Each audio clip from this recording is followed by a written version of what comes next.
Tras el golpe de Pavía hubo una reunión donde se decidió la formación de un gobierno presidido por el general Serrano. Emilio Castelar y Cánovas del Castillo rehusaron formar parte del mismo. Seguiría como régimen político la República, pero sin constitución. La Constitución de 1869 quedaba en suspenso hasta que se retornara el orden.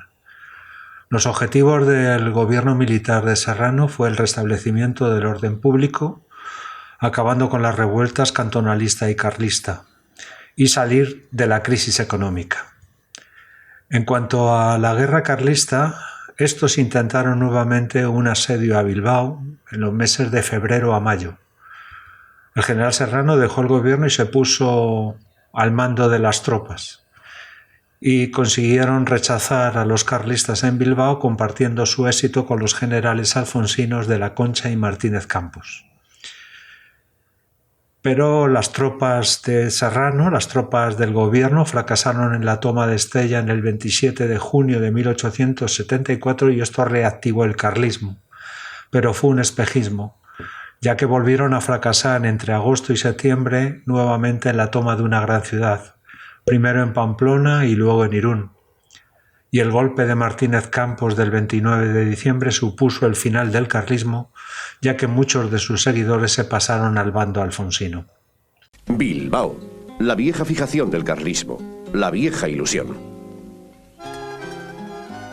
Una vez conquistada la plaza, el ejército carlista sería reconocido como beligerante por las potencias europeas y lloverían los créditos y la ayuda militar. A finales de 1873, los batallones carlistas se reúnen en torno a Bilbao, completando el bloqueo de la villa. Las 4 diputaciones se comprometen a financiar a las tropas que constituyen la división encargada de operar en Vizcaya. Los carlistas están provistos de una heterogénea artillería, cañones fundidos con las campanas de las iglesias cedidas gustosamente por los curas de los pueblos, piezas de artillería compradas por suscripción popular, traídas de contrabando desde Estados Unidos o Alemania, y cañones regalados por los monárquicos franceses con nombres tan significativos sobre las cureñas como Notre-Dame de Lourdes. El 21 de febrero comienza el bombardeo. Cientos de campesinos de las aldeas vizcaínas se acercan a las alturas que dominan la villa para presenciar el espectáculo. El comercio y la industria de la villa no resistirán 3 días de bombardeo, comentan los partidarios del ataque, pero a pesar de los miles de proyectiles lanzados contra la ciudad, Bilbao resiste. Conseguimos completar el cerco de Bilbao bloqueando la ría a la altura de Zornoza por medio de gruesas cadenas. Así, la única vía de comunicación y suministros entre los bilbaínos quedaba cortada. El sitio de Bilbao, propiamente dicho, se encomendó a 5 batallones vizcaínos: Guernica, Durango, Bermeo, Marquina y Munguía. Y se hizo un cerco con 8 baterías, con 1 o 2 piezas cada una, en general morteros de A27 fundidos en Arteaga. Se discutía, y era opinión muy extendida entre los oficiales, que aquello no podía acabar bien. Porque para sitiar una plaza, según las tácticas militares, hacía falta una proporción artillera de 5-1. Y esa proporción existía. Claro que existía. Pero por el lado liberal. En la defensa de Bilbao, así como del resto de las plazas fortificadas liberales, juegan destacado papel los voluntarios civiles o auxiliares y los cuerpos francos de las diputaciones liberales. Forales vizcaínos, miqueletes guipuzcoanos, miñones alaveses y los cuerpos de contraguerrilla como el del Vinagre en Vizcaya o la fuerza de El Cojo de Cirauqui en Navarra. Estas fuerzas, numéricamente importantes de liberales vascos, son con frecuencia más eficaces en los combates que las tropas regulares. Por su parte, los ejércitos liberales que acuden en auxilio de los sitiados desde la línea de Santander tratan de romper el cerco por Somorrostro, donde les esperan los batallones carlistas.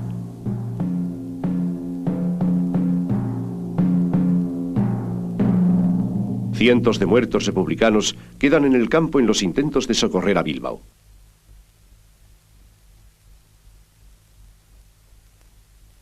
Las batallas de Somorrostro se convierten en una guerra de desgaste para el ejército carlista, que tiene que levantar el sitio de Bilbao en mayo de 1874, después de experimentar graves pérdidas. Una vez más, queda clara la incapacidad del carlismo para tomar una ciudad importante, corroborada más tarde por los sitios de Pamplona y el de Irún, abandonado después de un despiadado bombardeo que no logra romper las defensas de la ciudad fronteriza. El 2 de mayo, el general liberal Concha conseguía entrar en Bilbao. A nosotros, la víspera, nos habían dado la orden de retirada. Nosotros volvimos a Guipúzcoa, concretamente a reorganizarnos a Deva. El ambiente era muy triste y por primera vez se comenzó a hablar de manejos y traiciones por parte de algunos de nuestros jefes. Para restablecer el orden público, Serrano desarmó a los voluntarios de la República el 7 de enero de 1874. Este desarme fue realizado por el ejército y por propios milicianos que estaban de acuerdo con dicha medida. Aquellos milicianos que no estuvieron de acuerdo duraron solo una semana. Con este desarme se pusieron fin a las rebeliones de los republicanos intransigentes. Ese mismo día, Serrano decretó una nueva quinta de 30.000 reclutas. Se llamó a los reservistas y además se permitió la redención a 4.000 pesetas. Ese dinero recaudado sería para comprar armamento y equipamiento militar, y el Banco de España sería el encargado de cobrar dichas cuotas. Otras medidas que tomó el gobierno serrano para restablecer el orden público fue la disolución de la AIT, la Asociación Internacional de Trabajadores, de sociedades políticas, la suspensión de la prensa y de las libertades civiles, así como el cierre de las Cortes. En cuanto al tema de la crisis económica, el gobierno tomó diferentes soluciones para aumentar los ingresos. Una fue pedir un anticipo a los particulares, ya fuera en metálico o pagando letras del tesoro vencidas o no satisfechas. ¿A cambio de qué? A cambio de la gestión de los impuestos. Ese anticipo estaba a un 12% de interés y se devolvería en un plazo no superior a 5 años. La otra medida fue el monopolio de la emisión de billetes dada al Banco de España el 19 de marzo de 1874, cambio de conceder préstamos al gobierno. Las condiciones que se pusieron al Banco de España para esa emisión es que no fuera nunca superior a 5 veces su capital. En estos momentos su capital es de 100 millones de pesetas. Y la segunda condición es que el 25% de la emisión estuviera garantizada por depósitos de oro y plata.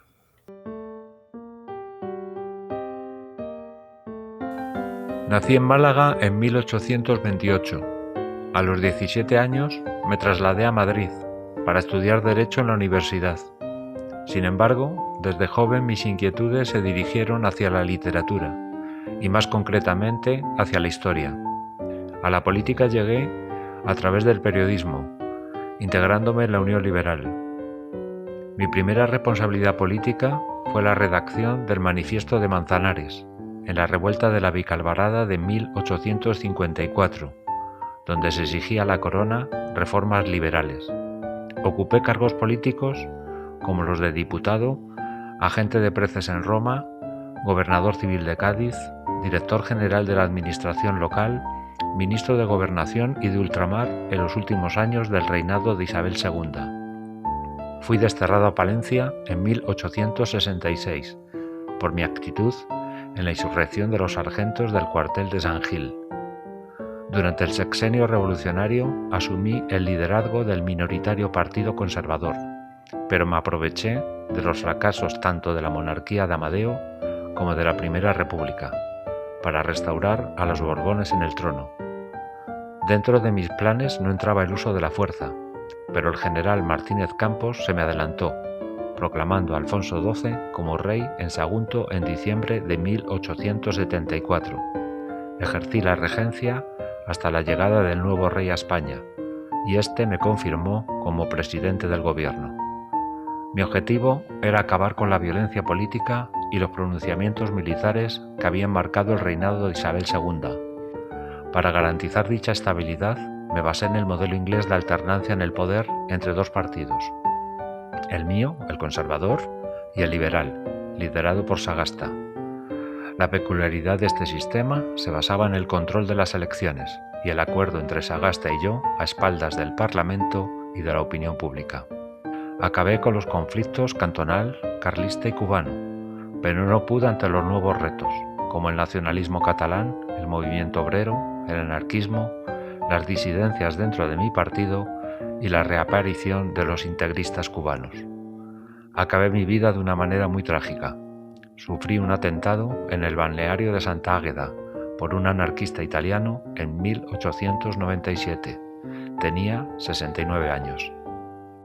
Cánovas se opuso a que la subida al trono de Alfonso fuera a través de un pronunciamiento, sino que tendría que ser de un modo popular. Cánovas y el general de la Concha, al mando del ejército del norte durante la guerra carlista, acordaron que cuando el general regresara a Madrid tras derrotar a los carlistas, aclamaría a Alfonso como rey.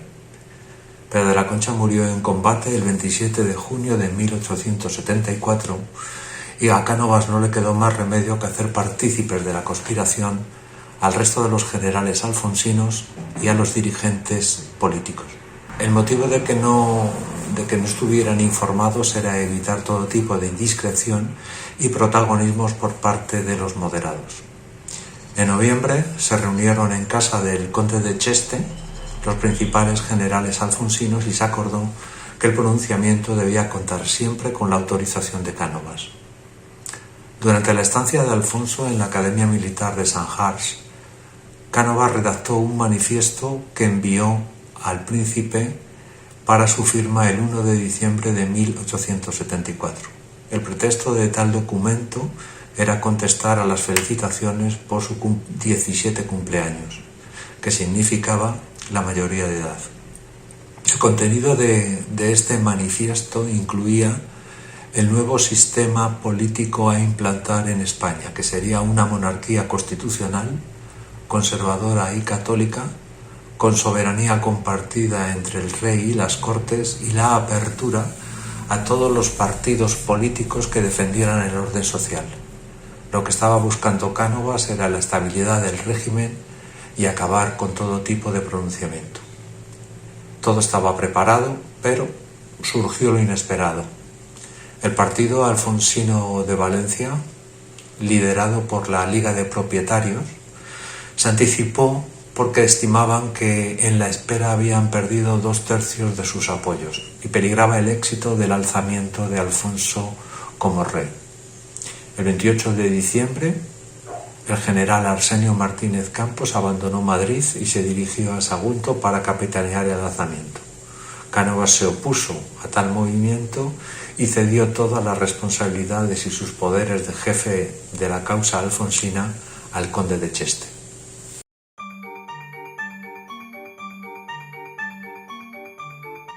Nací en Segovia en 1831. A los 21 años ingresé en la Academia del Estado Mayor del Ejército. Participé en la Guerra de África y en la Expedición de México, en ambas bajo las órdenes de Prim, ocurridas durante el gobierno de O'Donnell de la Unión Liberal. Al año siguiente del destronamiento de Isabel II, fui destinado a Cuba, donde acababa de iniciarse la Guerra de los 10 años. Estuve allí 3 años y regresé a España como brigadier por méritos de guerra y me reincorporé a la guerra carlista en Cataluña. Durante la Primera República se me encargó reprimir los cantones de Almansa y Valencia, lo que hice con suma facilidad.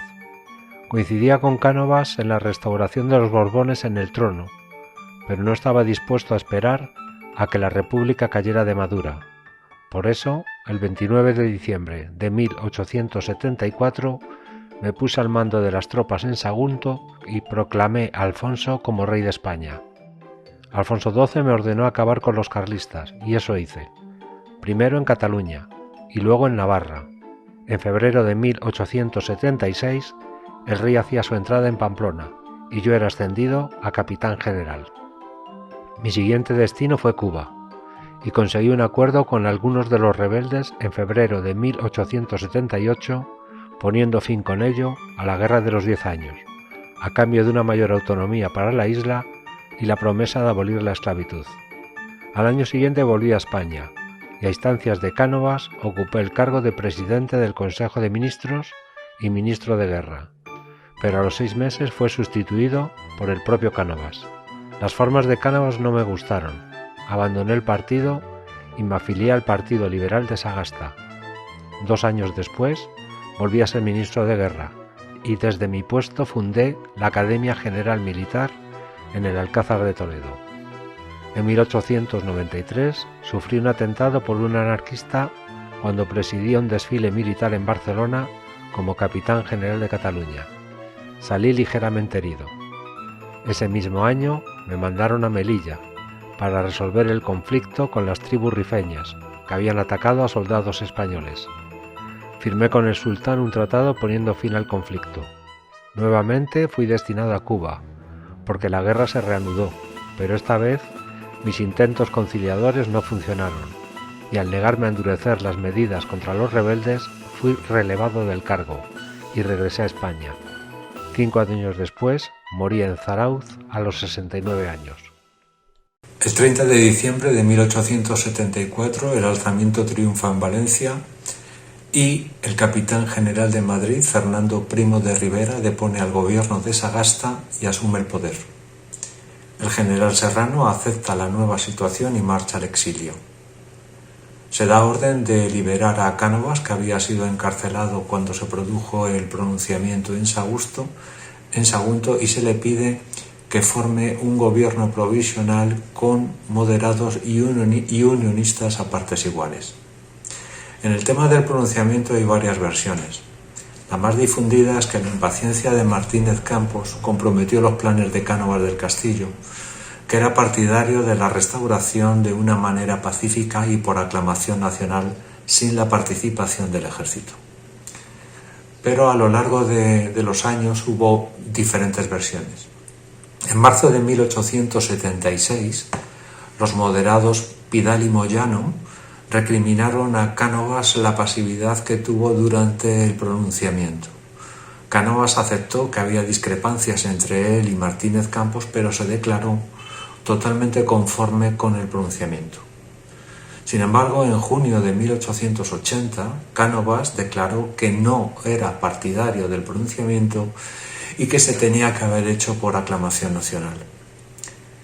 La diferencia de estas versiones es que en 1880 Cánovas y Martínez Campos no marchaban sus relaciones, que dijéramos, muy bien. El general había hecho caer el gobierno de Cánovas y se estaba pasando a las filas del Partido Liberal de Sagasta. Martínez Campos le contestó: la diferencia entre usted y yo estaba en los distintos modos de procedimiento en la cuestión del alzamiento, en el cuándo, el quién, pero no en el recurso del alzamiento.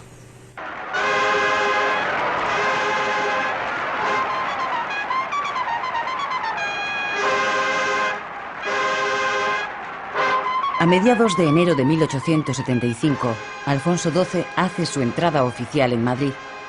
Apenas han transcurrido 2 semanas desde que triunfara en Sagunto, favorecido por la pasividad del ejército, el pronunciamiento del general Martínez Campos proclamándole rey.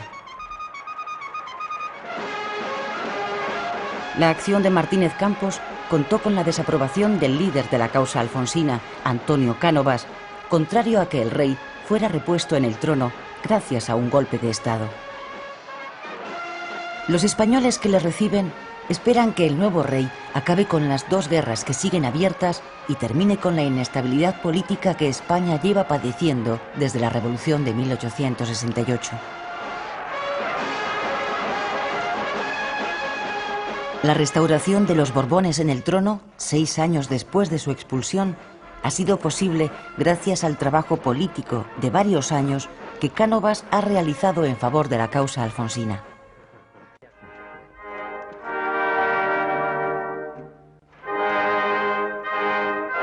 Su propósito es que con el joven rey, que en ese momento tiene 18 años, comience un nuevo régimen.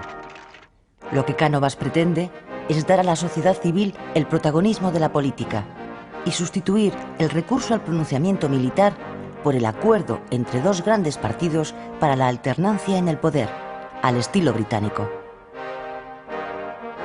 Según el diseño de Cánovas, el nuevo monarca ha de cumplir un papel esencial como árbitro de la vida política. Esta es la tarea que le espera a Alfonso XII cuando llega al Palacio Real.